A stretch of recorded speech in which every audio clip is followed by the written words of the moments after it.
So last words, I'm just going to add some tips and we will be done hopefully soon. Alrighty. So things to avoid, as I said, not reading the program's questions. Okay, so read the program questions. A while ago, someone sent me the personal statement to edit it, and I was like, which program are you applying to? And they told me the name of the program, and I go to CaRMS, and the program is asking for 500 words, 2 questions, and the person sent me a letter from last year they used for a completely different specialty. It doesn't work that way. It doesn't work that way. It is your job, it is your responsibility to read the program questions and answer them.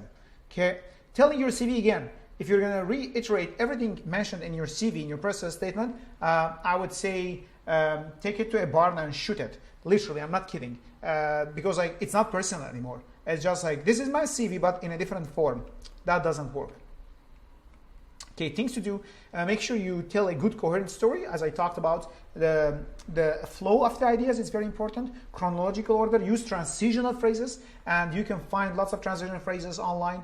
And then you have a good hook, very important. You have to grab their attention from the beginning. It's just like the first 5 minutes of an interview.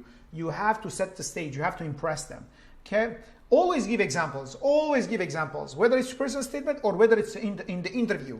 You just can't say, I love teaching, I love research. Why? Give me example, prove it. This is very important. Check the grammar, as I said earlier, Grammarly.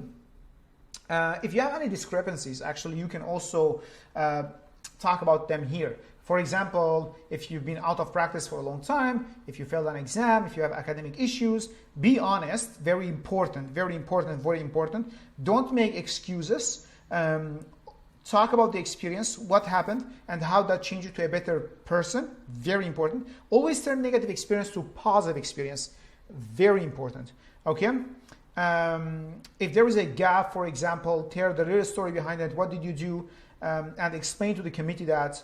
And explain your weaknesses. If you failed an exam, why that happened, and if it's something that the program have access to. For example, if you failed an exam back in your home school and the program have no way to access that, don't bring that up, right? All of us go through failures, but if you failed in, or let's say if you have several years of gap and now you're applying to residency, it's nice to bring that up and tell them, what did you do in that gap? You have kids, maybe. You had kids, you had family, you have responsibilities. Someone in your family got sick or something, and that experience taught you a lot about medicine, or taught you about the specialty that you want to pursue.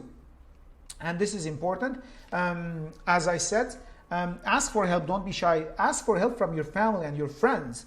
I'm not advertising for anyone here, although I do provide services, but like, please ask for help from your family and the friends. So ask someone to read the person's and give you feedback.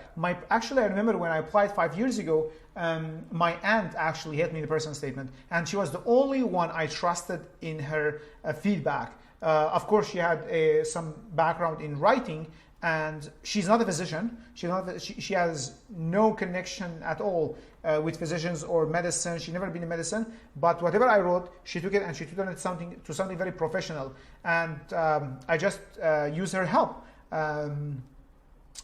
Also, avoid having too many cooks in the kitchen. For me, 5 years ago when I applied, my aunt was the person that I really trusted her. I got feedback from other people. I changed things, but you don't want to change things a lot, and I got a lot because, like, again, personal statement is subjective. You can't make sure to you can't make 100 program directors happy with your personal statement. There'll always be some different ideas and different opinions. So you have to be the guide on what to accept and what to not. Okay. So we came to the end of this small course. I hope I helped someone today, and this is my goal.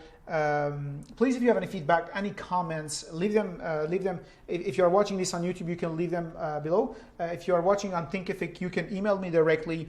I love teaching, guys, and I always do this because it's something that makes me happy and fulfilled and satisfied as hopefully a future teacher and a clinician. So I'm very open to feedback. If you have any questions, anything you need help with, please don't be hesitant to email me or leave me a feedback or a comment. Okay. Good luck for my Canadian fellow applicants. Good luck for US applicants. And just enjoy every moment of the journey.